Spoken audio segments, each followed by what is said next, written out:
ตามนะแล้วก็เปิ้นบ่ได้ฟังเปิ้นก็ไหลแล้วบ่ปะบ่ฮู้จะไปเสาะหาที่ไหนก็จะเหมือนยังกับคนที่ไปหลงทำงานเนี่ยเนาะคนบึดพอหน้าบ่ฮู้จักไผสักคนเหมือนเฮาไปหลงทำงานเนี่ยก็เสาะหาเจ้าหมูมื้อไหนบ่ฮู้ไปถามไผก็บ่ฮู้จะถามไผอ่ะอันนี้เพิ่นก็เลยโทรมาอาตมาก็ว่าจัดอยู่ปกติก็เฮาเปิ้นไหลมาที่นี่ที่ 104.50 นะ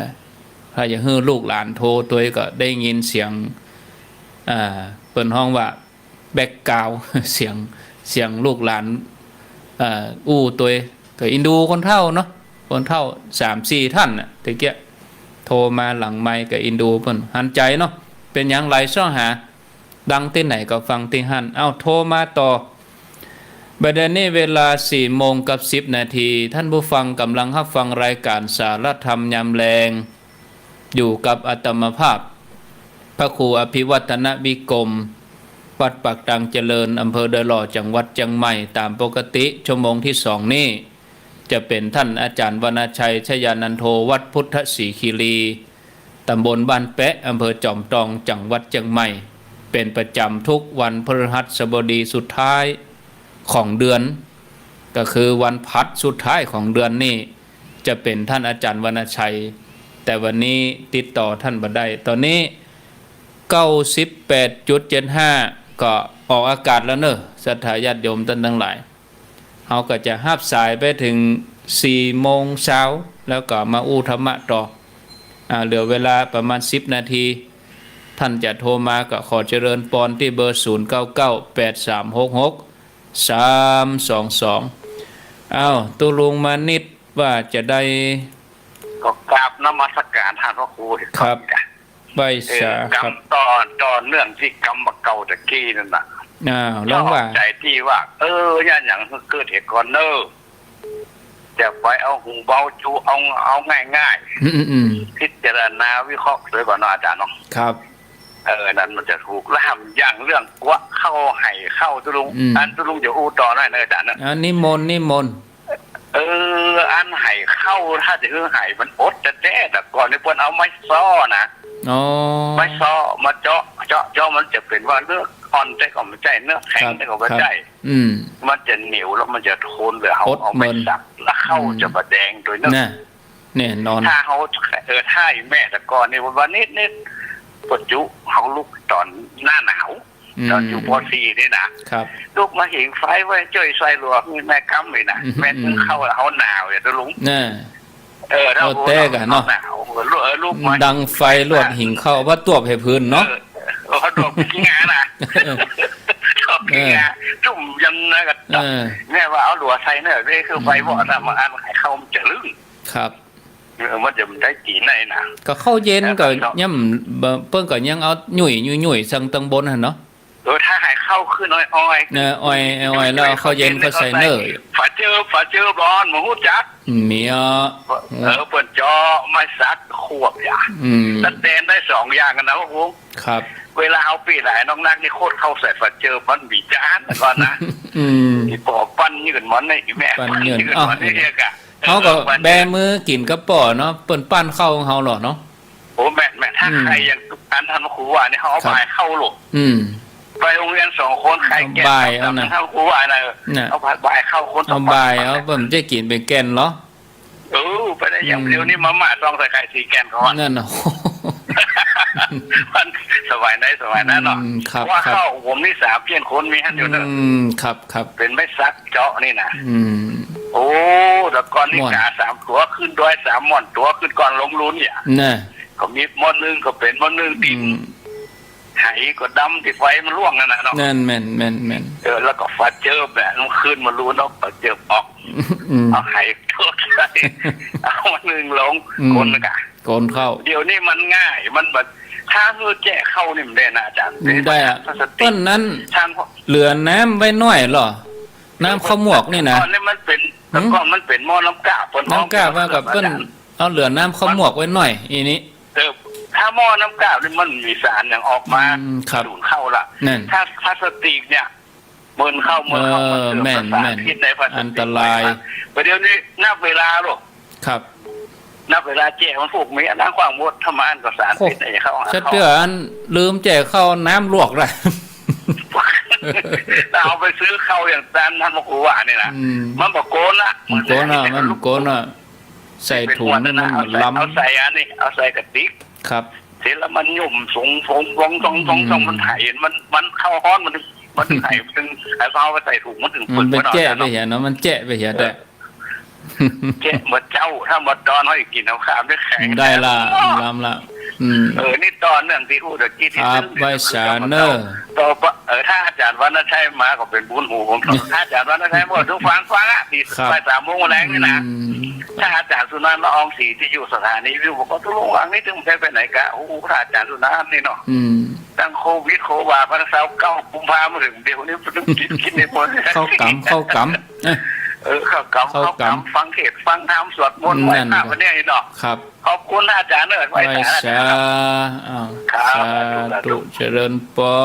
นต่อไป ไว้สาครับน้องเบลครับอ้าวน้องเ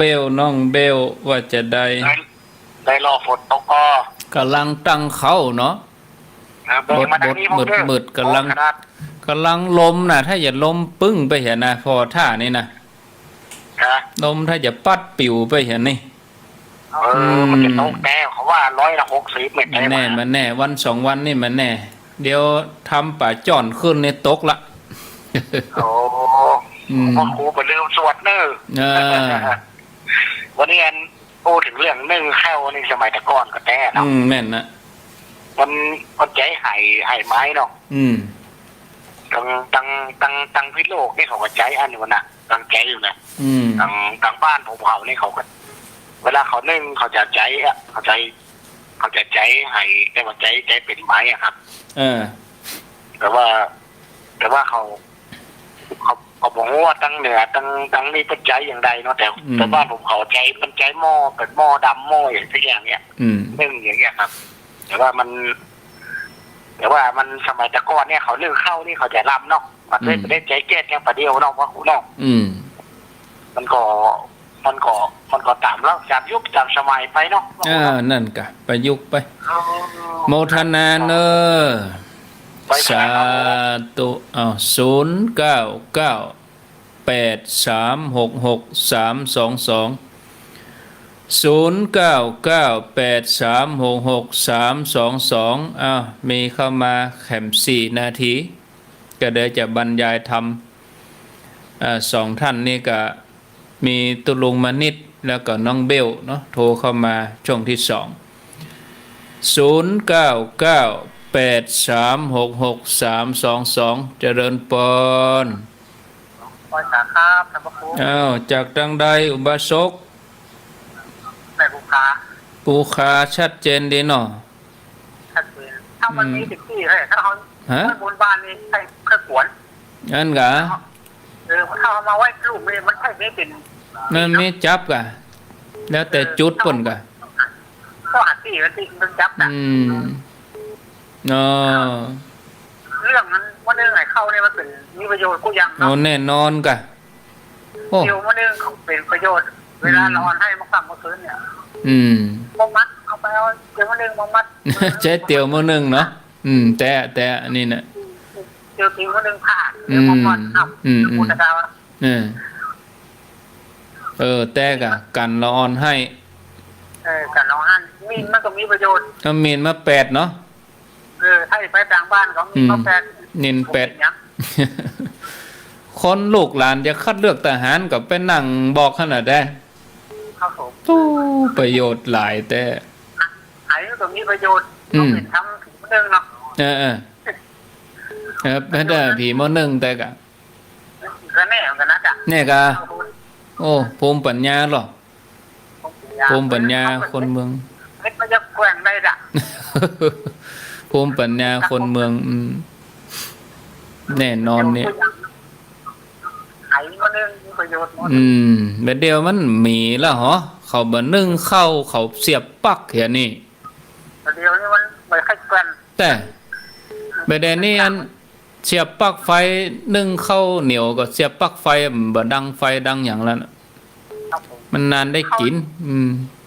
ทำข้าวนึ่งมาเดียวครับข้าวนึ่งตะกอนเจ๊งเหมือนกันอ๋อดอกกอนมันนุ่มโลกนุ่มแล้วก็ได้กินได้ไป2 วันโอ้แต่ก็เอาใส่ไว้ในไหหั่นน่ะแบบเอาผ้าถูเนี่ยผ้าปกโอ้แต่ตกมันผูกเฮาให้กินได้อยู่เนาะเย็นเขาเย็นนะเลี้ยงลูกได้อยู่โอ้เลี้ยงได้ก็เอากินได้อยู่ไปแพร่ยัง3 วันหมดเด้ครับผมเอาไปแพร่มาเดียวตอนเย็นมานี่ล่ะพุ้ยลุ่งๆล่ะมันติดเข้าด่วนเข้าด่วนเข้าด่วนก็มันตาก2 วัน3 แดดแล้วลูกก็ยังมันหวานแล้วก็เอาไปสีถึงมันห้าวแม่นนี่มันติดสมัยมันด่วนสมัยเกี่ยวก็เกี่ยวบ่เดียวก็ตีบ่เดียวนี่ได้เดี๋ยวเนี่ยเป็นหน้าที่ซักเนี่ยเอาขายละเนาะแต่หนึ่งแต่ก่อนนี่เป็นเข้าแต้เข้าเย็นนะแม่นพุ่มได้เป็นสีว่ะวันนี้ผมมีลองเข้ามีไปซื้อข้าวสารสำเร็จเอาข้าวสารสำเร็จแม่นน่ะหลายอย่างว่าเข้าว่าผมก็มีว่ากว่าเข้าเป็นไม้กะไม้เจาะนี่กะไม่เจาะเขายาวไม่แปลงแต่ทุกครั้งไม้หยังไม่เอาแต่ทุกครั้งที่เขาทิ้งกันนะอันนั้นมันมีหลายอยู่แบบมนก็มีแบบเหลี่ยมก็มีน่ะเนี่ยผมมันเป็นแบบมนนะแล้วมีหูไว้นะมันนั่นเหมาะกับเขาจะเอาไปแปลงเครื่องประดับน่ะเครื่องประดับเป็นจตุคามพ่องก็ทาสีเขียนหูบนี่นะกว่าเป็นดงเนาะยินดีโมทนาเอาเตอี้ก่อนเนาะ3 สายเอาเตอี้ก่อนรับสายเตอี้ก่อนก็เป็นยังมีปัญหาเวลาอื่นก็มันแบบกดดันมันม่วนดี แต่ถ้าเขามีรายการ จออยู่อย่างมันกดดันแล้วมันแบบม่วนอย่างอี้เขาอู้กันฉันพี่ฉันน้องอยู่ด้วยกันอย่างเหมือนพ่อเหมือนแม่เนาะศรัทธาก็ที่ฟังอยู่ก็เหมือนครอบครัวเดียวกันมันม่วนอกม่วนใจมีปัญหาแต่ถ้าเวลามันบีบนี่มันกดดันมันแบบม่วนเป็นฝั่งเป็นหีบอู้กันก็ได้ก็จะหมดเวลาละอ่ะศรัทธาสะเตือบางท่านเปิ้นโทรมาเปิ้นก็ใครอู้มันเป็นหยังเปิ้นโทรมาเปิ้นได้อู้ได้จาสบายใจเนาะลาเนอร์ญาติโยมทั้งหลายแถม40 นาทีก็จะมาบรรยายธรรมให้ญาติโยมทั้งหลายได้ฟัง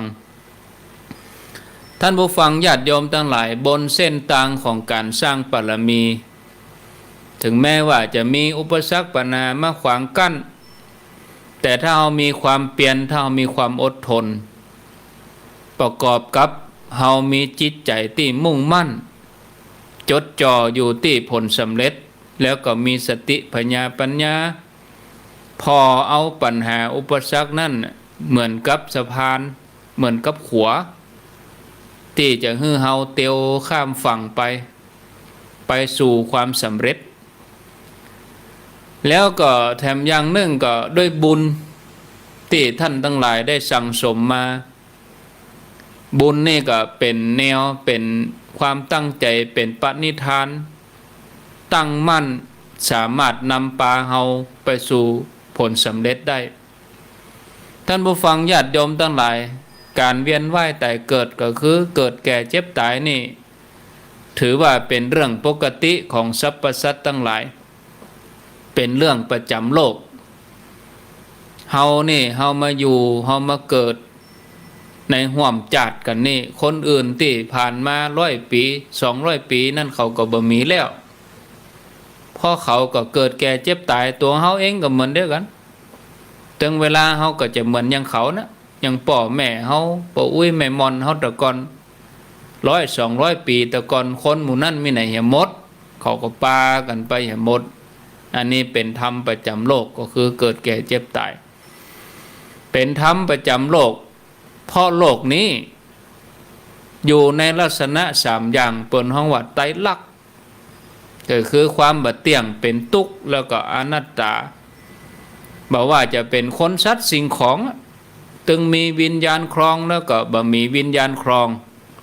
เป็นมนุษย์เป็นเทวดาเป็นพรหมอรูปพรหมก็ตกอยู่ในลักษณะ3อย่างนี้ก็คืออนิจจังทุกขังอนัตตาพ่อแม่ศรัทธาญาติโยมทั้งหลายเมื่อถึงขีดถึงคราวเฮาก็จะต้องละสรีระร่างกายที่เฮาเจ้าเปิ่นมาเฮายืมเปิ่นมาเนี่ยเหมือนรถติดใจงานมาเมินแล้วเมื่อหมดอายุการใจงานก็จะต้องละทิ้งไปปลดประจำการเนี่ยใจกันใหม่ที่ดีกว่าเดิมสังขารร่างกายของเฮาก็ยังเดียวกันเนอะท่านผู้ฟังศรัทธาญาติโยมทั้งหลายจำเป็นต่อไปเฮาก็ทิ้งร่างนี่แหละเฮาต้องละร่างเฮาไปเสาะที่อยู่ให้ใหม่ย้ายที่เนาะทอดทิ้งไว้เนี่ยที่ประกอบไปด้วยมหาพุทธรูปรูปใหญ่มหาพุทธรูปรูปใหญ่ก็คือดินน้ำลมไฟนี่ถึงเวลาก็ถึงความชราเสื่อมสลายไปบ่มีอันยังจะตั้งอยู่ได้เมินอย่างเวลานี่ก็ตั้งอยู่ได้เมินเดินหน้าไปเรื่อยๆวันนี้วันที่28เหลือเวลาแถม2-3 วันสิ้นเดือนพฤษภานี่มีอยู่31 วันวันนี้วันที่28ก็เหลือเวลาแถมวันพุธ29 30 31 3 วันต่ออันญาติโยมหันก็ว่าวันเวลาก็ยังตั้งอยู่ได้บ่เมินแต่กี้เฮาอยู่ด้วยกันบ่าย3สวัสดีตะเกียเจริญปอนต้อนรับ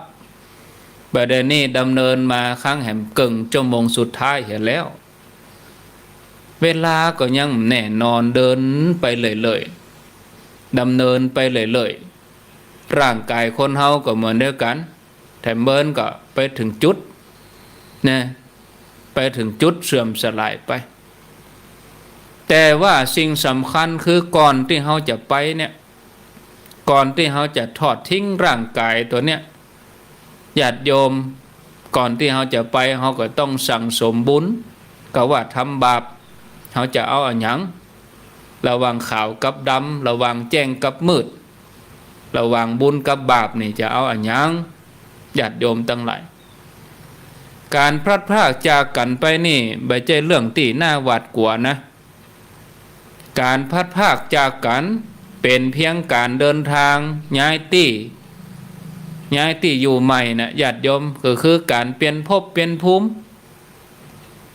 ในทางพระพุทธศาสนาเปิ้นก็เลยสอนให้เฮาเกียมตัวเสียก่อนเนาะเกียมน้ำก่อนแล้งเกียมแบ่งก่อนเดินทางอีกเตรียมตัวก่อนตายเนี่ยศรัทธาญาติโยมทั้งหลายเมื่อเฮาจะเดินทางไปสู่ปรโลกเนาะเฮาจะเนี่ยอย่างใดเฮาจะไปแบบอาถรรพ์ไปแบบอาถรรพ์คือไปอย่างใดไปแบบสง่าผ่าเผยญาติโยมทั้งหลายเคย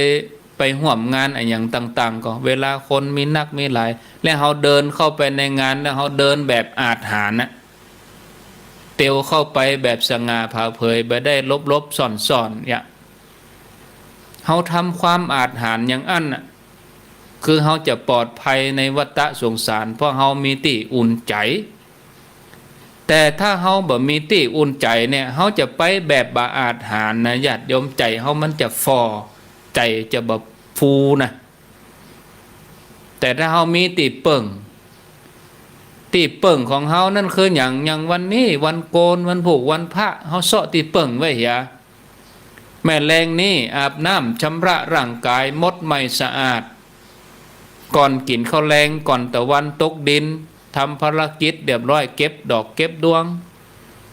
ตั้งขันตั้งพานกินข้าวเรียบร้อยอาบน้ำเรียบร้อยนุ่งขาวยกขันใส่เก้าใส่หัวนึกถึงกันทำไปเตอะญาติโยมตั้งหลายสละเวลาให้กับตัวเก่าไหวพระอย่าเจริญจิตภาวนาอธิษฐานบุญของเฮาแต่ละวันเนี่ย บางทีลืมไปว่าวันพุธวันศีลเนี่ยถ้าเฮาไม่ได้ยินวิทยุนี่เฮาก็บ่ฮู้เนาะเฮาท่านทั้งหลายเป็นฆราวาสญาติโยมผู้ครองเรือนเฮาก็มีฆราวาสธรรมเป็นหลักที่จะนำปฏิบัติต้องขยันหาทำมาหากินด้วยสุจริตเมื่อได้ทรัพย์มาแล้วส่วนหนึ่งก็เอาเลี้ยงขันเอาเลี้ยงถาดขันของเฮาเลี้ยงขันห้าเฮานี่แถมส่วนหนึ่งก็เอาทำบุญแถมส่วนหนึ่งก็เอาฝากเอาไว้ยามเฒ่ายามแก่เอาให้ลูกให้หลานสงเคราะห์ชุมชนสงเคราะห์สังคมอันเนี้ยญาติโยมในทางพระพุทธศาสนา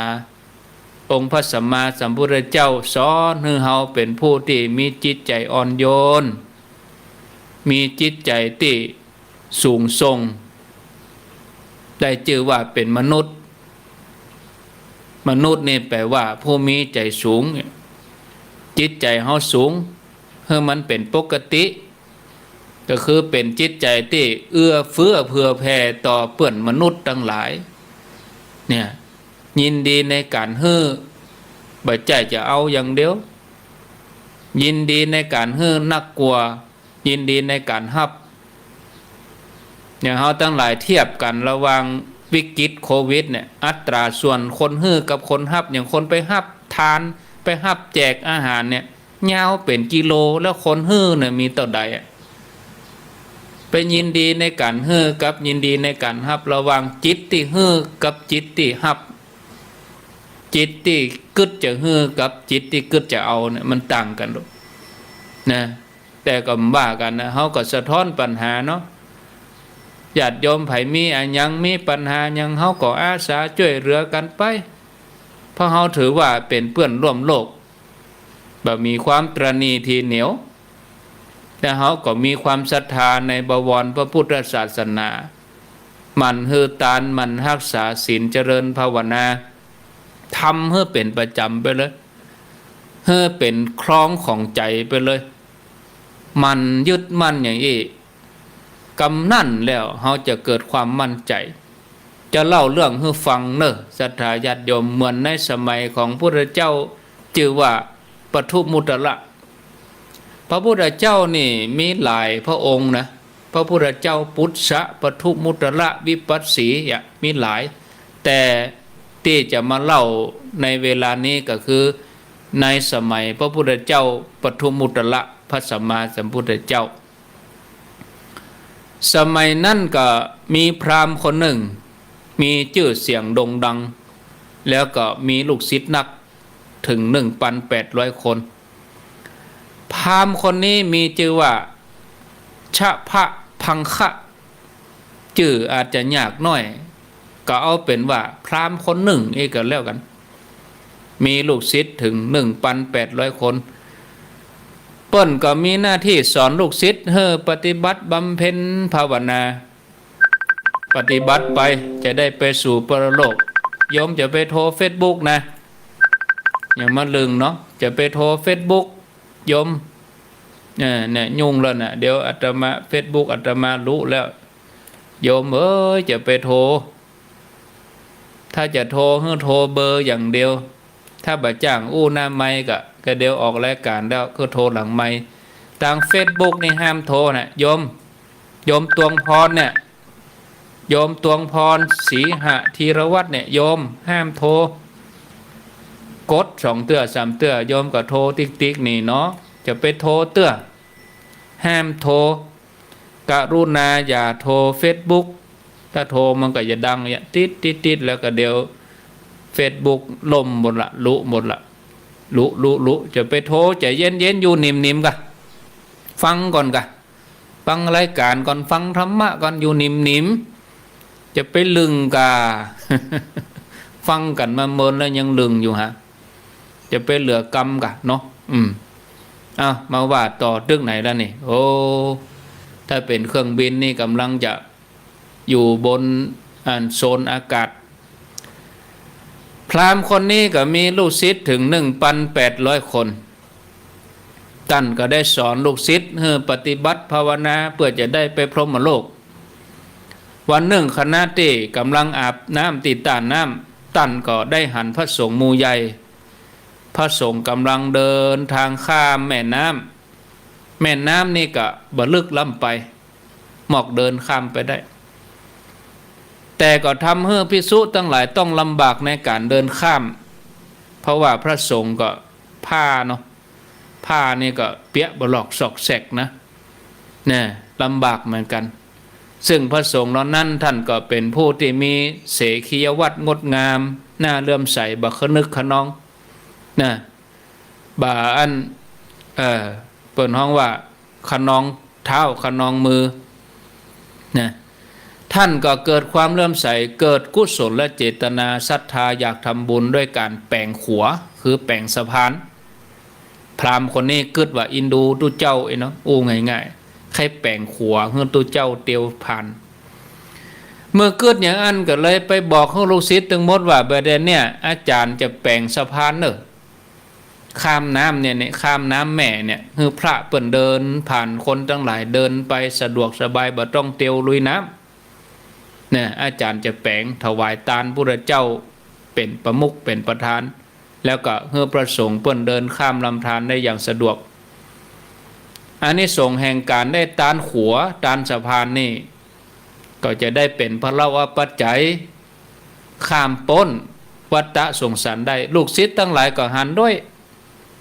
บอกของอาจารย์แจ้งข่าวก็ยินดีเกิดศรัทธาต่างคนต่างสละบาจิบาจิงแหงไผมีทรัพย์ก็ทรัพย์มารวมกันไผเสียละเวลาได้ก็เอาหลักกำนันลงมือสร้างทำตามกำลังศรัทธาตัวเองปากันที่ได้เงินได้ทองก็เอาไปจ้างสลามาซื้อขัวซื้ออย่างแปลงขัวแปลงสะพานใช้เวลาในการสร้างก็บ่ถึงเดือนญาติโยมก็สำเร็จช่วยกันหลายญะการคนเดียวอิดหิมตายญะการหลายเหมือนเล่นปีหูสองน้องหูหนึ่งช่วยกันกล้วยกำงามกำงามกำกล้วยช่วยกันสำเร็จหลังจากที่ท่านพราหมณ์พร้อมกับลูกศิษย์และคนที่บริจาคนั้นแปลงสะพานแล้วแปลงขัวแล้วท่านพราหมณ์พร้อมกับบริวารก็ถือโอกาสไปเข้าเฝ้าพระพุทธเจ้ากราบนิมนต์ว่าบัดเดี๋ยวนี้แปลงสะพานแปลงขัวแล้วละขอนิมนต์พระพุทธเจ้าจะได้ตานตั้งใจแต่จะเอาขัวเนี่ยถวายเป็นตานแด่สงฆ์ก็บอกว่าข้าแด่พระองค์ผู้เจริญข้าพระองค์นี่ได้สละทรัพย์พร้อมกับลูกศิษย์ทั้งหลายตึงมดตึงมวลก็สละบ่ายบปอก็บอกข่าวแจ้งข่าวเฮือคนทั้งหลายมาห่วมแปลงขัวสะพานบัดนี้แปลงเรียบร้อยแล้วขอพระองค์ได้โปรดรับเป็นประธานในการตานพร้อมด้วยทายธรรมทั้งหลายเหล่านี้เพื่อประโยชน์แก่ข้าพระองค์ทั้งหลายกำเตอะพระพุทธเจ้าพระองค์ก็ประทับนั่งท่ามกลางสงฆ์แล้วก็รับนิมนต์เนาะเพื่อจะยังประโยชน์สำเร็จให้แก่พราหมณ์พร้อมบริวารพระองค์ก็พิจารณาถึงผลบุญที่ท่านพราหมณ์ได้ว่าอานิสงส์จะมีนักอย่างใดพระองค์ก็ตรวจด้วยญาณพระพุทธเจ้าก็ตรวจดูด้วยธรรมจักษุแล้วพระองค์ก็ได้ตรัสท่ามกลางมหาสมาคมนั่นว่าท่านทั้งหลายผู้ใดมีความเลื่อมใสได้สร้างสะพานได้แปลงขัวเป็นตาลด้วยมือตัวเองได้บริจาคทรัพย์ได้มีส่วนร่วมเฮาจักพยากรณ์ผู้นั้นว่าแม้ตกลงในเหวก็ดีตกลงภูเขาตกต้นไม้ก็ดีแม้จุติแล้วก็ดีจักตั้งมั่นบ่ได้รับอันตรายใดๆแม้ศัตรูหมู่คนพาลสันดานหยาบหมู่มันตั้งหลายคมเหงบ่ได้เปรียบเหมือนลมที่สั่นคลอนต้นไทรใหญ่หากเง่ายั่งลงไปลึกฉันใดบ่สามารถจะหวั่นไหวได้พวกโจรย่อมคมเหงบ่ได้โจรมาจี้ปล้นเอาไปบ่ได้แม้กษัตริย์ก็บ่อาจจะดูหมิ่นมีแต่ความเคารพยำเกรงจะได้รับความเคารพในฐานะครูอาจารย์ ผู้ที่จะข้ามพ้นศัตรูทั้งหลายด้วยพละผลบุญแห่งการตานสะพานทำบุญเพื่อปรารถนาบุญบ่ได้ปรารถนาเพื่อหน้าตาบ่ได้ปรารถนาเพื่อให้ไผมายกย่องบ่ได้ปรารถนาจะให้ไผมาสรรเสริญแต่ปรารถนาบุญเมื่อบังเกิดในเทวโลกหรือว่ามนุษยโลกยานพาหนะที่ตกแต่งมีม้าสินทบเป็นพาหนะก็จะวิ่งมาต้อนรับคอยรับใจเกิดมาแห่งชาติก็จะได้พบพระศาสนาของพระสัมมาสัมพุทธเจ้าถ้าได้ไปเกิดบนสวรรค์ก็จะได้เกิดบนสวรรค์จันทวดึงส์เมื่อมาเป็นมนุษย์ก็จะได้เป็นใหญ่ปกครองคนตั้งหลายนี่ถ้าได้มาเป็นเศรษฐีก็จะเป็นเศรษฐีมหาเศรษฐีถึงเวลาบวชก็จะได้หู้หันธรรมถ้าบุญนั้นส่งผล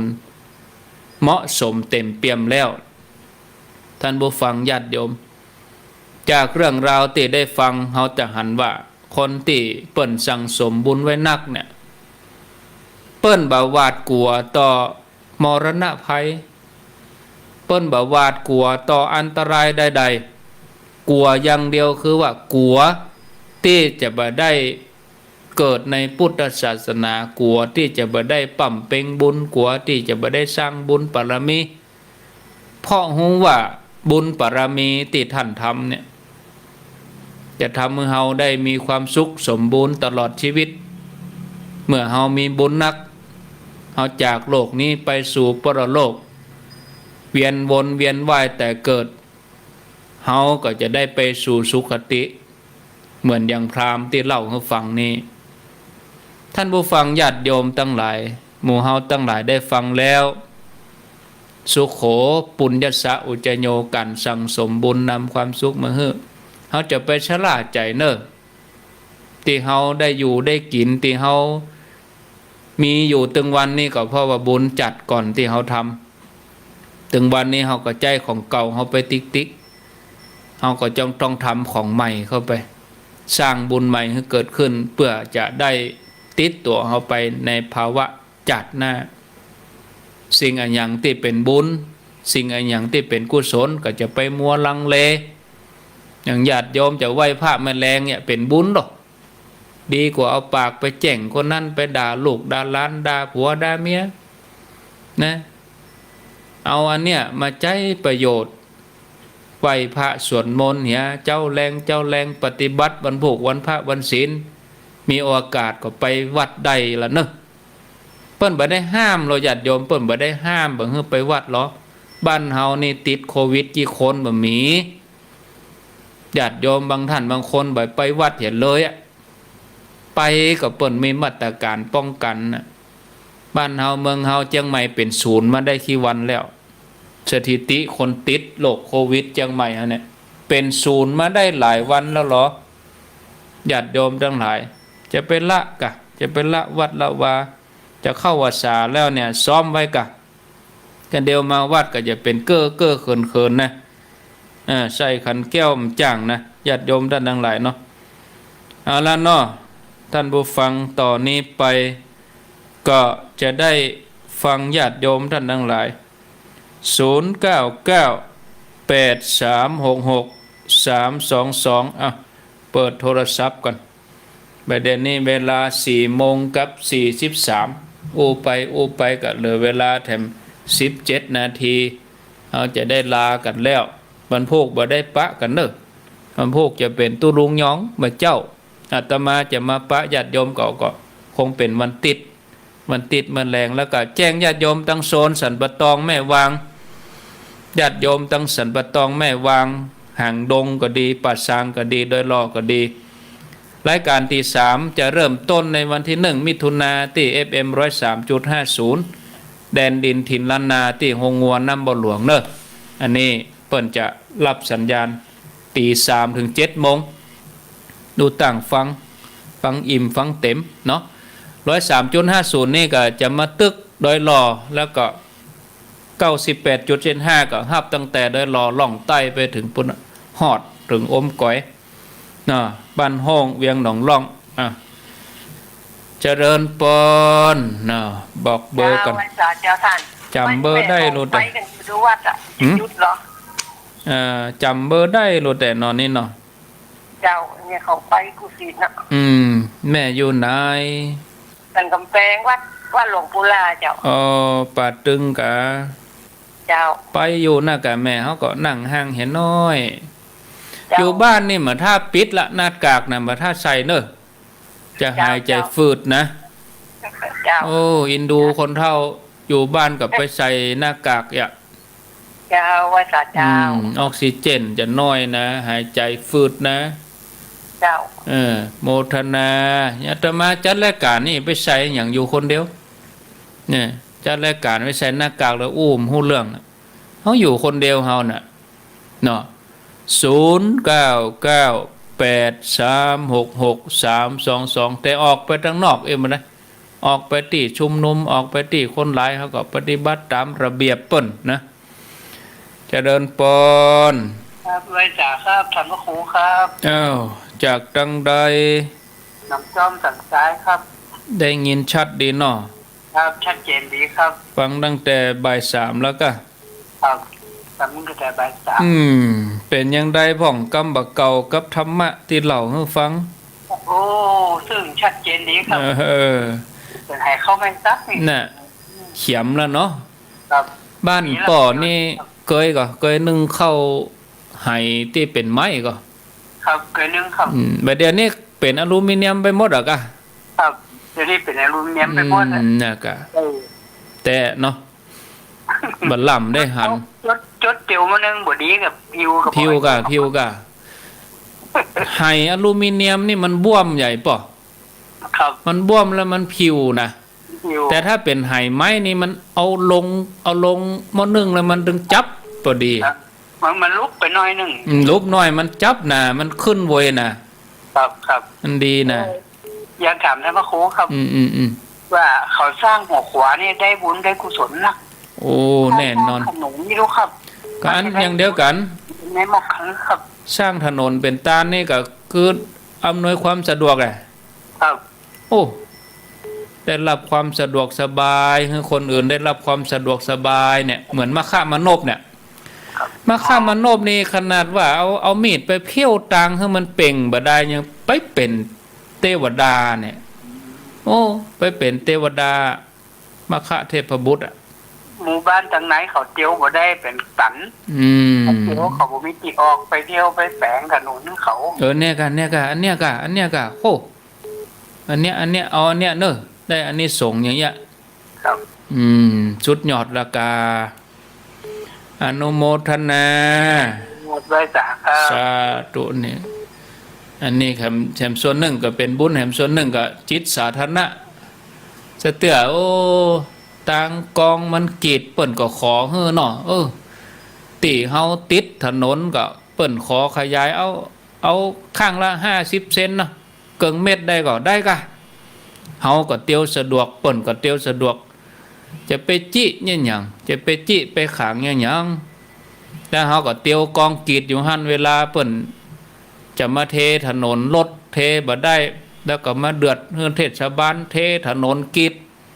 ก็ตีเฮาเนี่ยติดหั่นสุดแถบเปิ้นขอ4 เมตร3 เมตรเกิงแล้วทำได้4 เมตรเปิ้นก็บ่เทแล้วก็บ่ได้ในถนนมี3 เมตรเกิงแล้วก็งบมันเหมือนลงไปได้ยายเปิ้นลง4 เมตรแต่ตีเฮามีเฮาก็สละเปิ้นเนี่ยกะเฮาก็ได้เตียวสะดวกบางทีก็มันกับคนเฮามันก็มีหลายประเภท0998366322เจริญปอนติดแล้วจากตังใดจากที่ไหนจะตามวันเนี้ยอยู่เต็มวันเนี้ยเนาะแม่สีพันธุ์น่ะกันเนาะแม่สีพันธุ์ปลากล้วยเนาะแม่ก้อยกะแม่ก้อยลองอ้อกะเสียงเหมือนแม่สีพันธุ์นะเสียงเหมือนกันมีเห็นคนนึงแต่ว่าคนละโม อืมอ๋อฟังเหมือนกันที่ยังวันนี้นึกถึงงั้นยังแม่เกิดคนลูกคนแรกนะเอาที่มันไม่มาลงแบบมันไม่หูให้อมงอย่างออกแล้วเลยอีกว่ะคนบักเก่าหรอเขาโทษนะจะต้องใน5 วันคนลูกคนแรกเขาบอกว่าคือกำหนดมันอย่างไรเนาะอิง5น่ะกับอิงสลีเหี้ยเดี๋ยวหมีเดี๋ยวขอไปเข้าฝากต้องฝากหงยาเลยบอกว่าจะคุณต่อคุณแม่เนาะนั่นน่ะแล้วก่อนนี่มีอ่ะเดี๋ยวนี้เอาไปฝากคันมดแกไปซื้ออ่ะแต่ไม่จะบอกงูเลยหัวผู้กำกับแม่เอ็กซัสใส่ไปเขาเลี้ยงก่อนแล้วแมวไปไหนกำสักเสื้อสักผ้าไว้ให้หากับข้าวกับปลาไว้ให้นะแม่นก็พ่อก็แม่ไม่ได้กินพระเจ้านี่ก็เตียวแห้งก็ไม่ได้มันเป็นฝากเงินเป็นฝากเป็นไม้กลัวจะเงินดังรบกวนโมทนาเนอะแม่เนอะสาธุสาธุเนาะสาธุโอ้กันคนน้อยเนาะเจริญปอนแม่ก้อยอันนี้จากตั้งใดจากแม่เมาฟ้ามอไฟดับกะแม่เมาเป็นฝนเป็นลมกะฝนตกแล้วเย็นกว่าเย็นฟ้าแมบฟ้าห้องก็ลึ่งลั่งๆก็มาแมบมาห้องเจ้าสถานีปิดแล้วเนาะตะกี้มันปิดกรรมปิดนักเรียนนี่เปิดละกินดูคนเท่าน่ะเพิ่นมีคนเฝ้าปิดมาลมมาได้เดี๋ยวนี้ฝนตกแล้วกะเจ้าตกเรียบร้อยแล้วปอจุ่มปอเย็นโลดเด้ขนาดว่าจะขนาดจะเอาทำเตะวันผูกก่อนนะยังมาแล้วนะวันผูกอย่าไปพูดละได้หรอพูดละวันผูกจะเอาทำป่าจ่อนมาเปิดนะขนาดหลวงพ่อว่าวันผูกจะเตะทำเนอวันนี้ตกแล้วเน็ตโลนี่แต่เป็นกำลังใจท่านพระครูและเจ้าสาธุย่ำตันได้ตั้งนะโมได้ฝนมาแล้วเตะวันผูกในซึ้งสัก3 วันนะซึ่งสัก3 วันเนาะเจริญปอนไว้สาเจ้าท่านพระพุทธเจ้าจากตังใด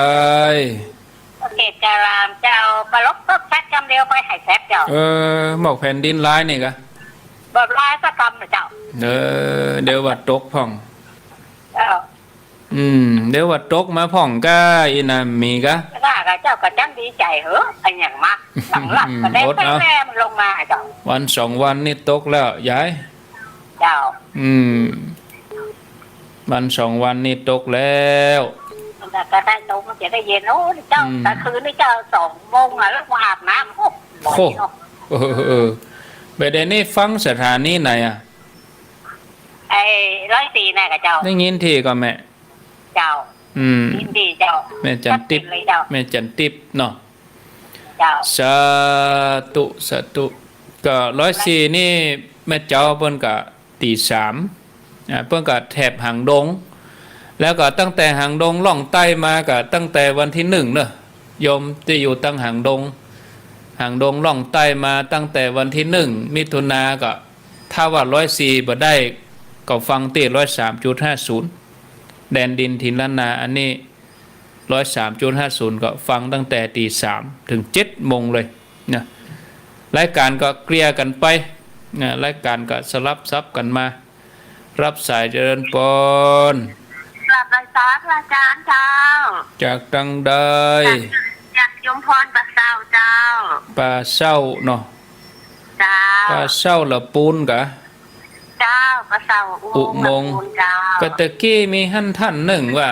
อยู่ละปูนบ่ได้ยินว่าเดี๋ยวนี้แม่ได้ยินเนาะเจ้าได้ยินคืน104.50ตั้งแต่3 โมงเจ้าตั้งแต่3 โมงมาแล้วจึงอยู่นี่เนาะเจ้าทำได้เจ้าทำได้กับเท่าไหร่แล้ว เนอะถ้าห้ามได้แล้วถ้าไหลละไหลเดี๋ยวจะหาย เจ้า ถ้าไม่ได้ก็หาย นั่นนะกะนั่นนะกะจะเป็นปิ่นอ้นเป็นกุศลนะเตียที่ได้ฟังคลื่นเลย4.50ดีแล้วดีแล้วเจ้าพระอาจารย์ถ้าห้าสั่งสมบูรณ์ไปเรื่อยๆจนจิตใจเจ้าเพื่อเข้าละสังขารในโลกนี้ไปแล้วจิตสุดท้ายนี่ก็จะไปสู่สุคติเจ้าแต่ใจลำบากพระเจ้าพระอาจารย์แน่นอนนี่นะอันนี้เป็นของแน่นอนทีเดียวเจ้าพระอาจารย์เจ้าโอ้ดีแล้วดีแล้วอนุโมทนาครับพระอาจารย์เจ้าเอาอย่างเอี้ยเอาอย่างเอี้ยเอาอย่างเนี้ยเนอะอ้าวเจริญปนสาเจ้าจากนั้นวันจันทร์ยมแม่ได้ยินมันออกขึ้น96จากดังใดจากดังใดไส้หลวงเจ้าสันไส้หลวงเจ้าวันจันทร์นะแม่ได้ยินมันออกขึ้น96กันไม่ก่อนออกก็ดีนะแม่ได้ยินได้ไหลไปอ่ะฟังนึกถึงปีนี่นะชัดเจนกว่าได้ยินที่ไหนก็ฟังที่หั่นเนอะแม่เริ่ม98ก็ได้ยินหรอไปได้ยินแม่มันเป็นตึกตะเล่เนี่ยตะกะแม่ไปแปลงคนเท่าจะหลายเนอะหลายวิทยุนั่นกัน98นี่มันไปถึงจะได้ตึกตะเล่ได้รอนี่มันได้จะมาแจ้งขึ้นอันนั้นนะแม่บอกโอ้ถึงก็ได้ยินที่ไหนก็ฟังที่ห้านเนอะเจ้าโดยมาคนเท่ามันเข้าหานั่นก็บอกเงเปิ่นแนะนำบอกเงเปิ่นก็เอาปูแดงใหม่ก็หมดแล้วโมทนาได้ยินที่ไหนก็ฟังที่ห้านก็แล้วแต่หลากหลายฟังไปหลายๆที่หลายๆต้นฟังไปเถอะที่ไหนก็ฟังได้เนาะครับไหว้สาตัดเจ้าครับจากดังใด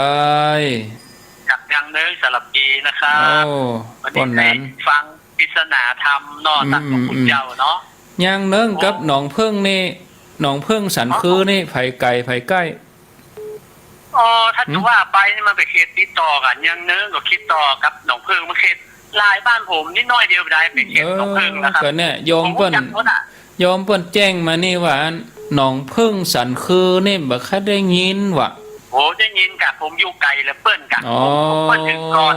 แสดงว่าเปิ้นสันคือแล้วถึงจะมายังเนิงมันเป็นคนละตำบลเต็มไปเขตติดต่อกันผมอยู่ไกลแล้วเปิ้นครับท่านหลวงเจ้าเปิ้นไหลบ่จับเนาะโอ้ไหลตับกันได้ยินชัดเจนดีครับแม่เจ้าสังปอยดีแม่เจ้านะโอ้แน่นอนแม่เจ้าจังฟังม่วนเย็นนะครับฟังพิจารณาธรรมท่านพระคุณเจ้าโอ้มันมีนักมีหลายซึ่งธรรมาธิฐานบุคลาธิฐานนักเรียนเขาบอกความหมายมันท่านพระคุณเจ้าเพิ่นฟังพิจารณาทำไว้เลิกน้ำไปเขาแก้บอกเพิ่นบอกไม่ได้ครับจะเพิ่นใส่ครัวในถุงห่อเข้ามีจึงมิดมีจึงเข็มมีจึงไข่มีจึงสปะเพิ่นใส่ในห้างแล้วเพิ่นแก้พิจารณาทำถ้าครูบาอาจารย์บ่ได้แก้ให้เขาหลุดไม่รู้นี่แก้บ่ยากก็แม่นนะเนี่ยครับมันต้องอาศัยครูบาอาจารย์อย่างท่านเจ้าแก้พิจารณาทำผมยังตอบผิดตอบถูกอย่างท่านเจ้า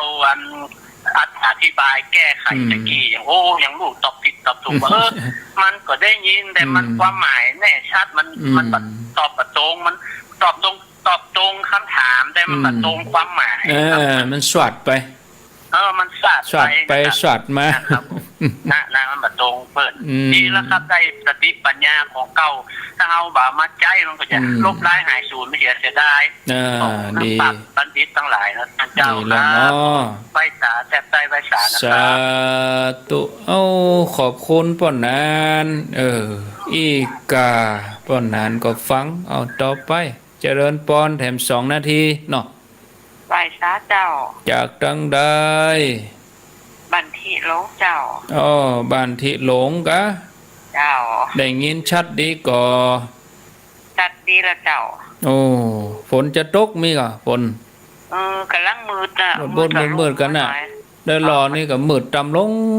งเนี่ยมืดแล้วมันตกเลยนะตกเหรอเป็นยังเดี๋ยวจะตกวัน2 วันเนี่ยเนาะ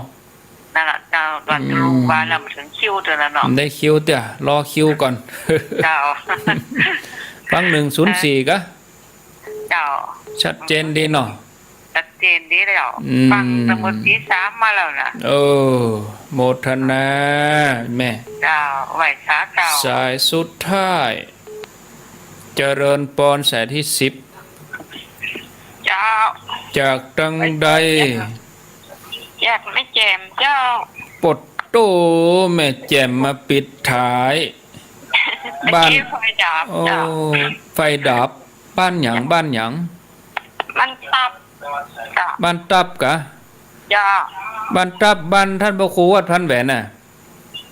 เนาะ อ๋อเจ้า ท่านน่ะมหาดวงจันทร์ดรดวงจันทร์นะ เจ้า อยู่บ้านตับได้ยินทีก็ ไม่ยินทีเจ้า ฝนตกก็ไม่แจ่มน่ะ ตะกี้หยอดนะครับ ยอดมาเลย เจ้าย อดมาแต่บ่หยอดสักคำแต่ เจ้า หยอดแต่ไม่หยอด เจ้า ต้องกันไปเลยเนอะ เจ้า ขอบคุณนะเนอะ เจ้า ขอบคุณเอานะลาก่อนเนาะ วางตลอดนะ สา เจ้า ธุ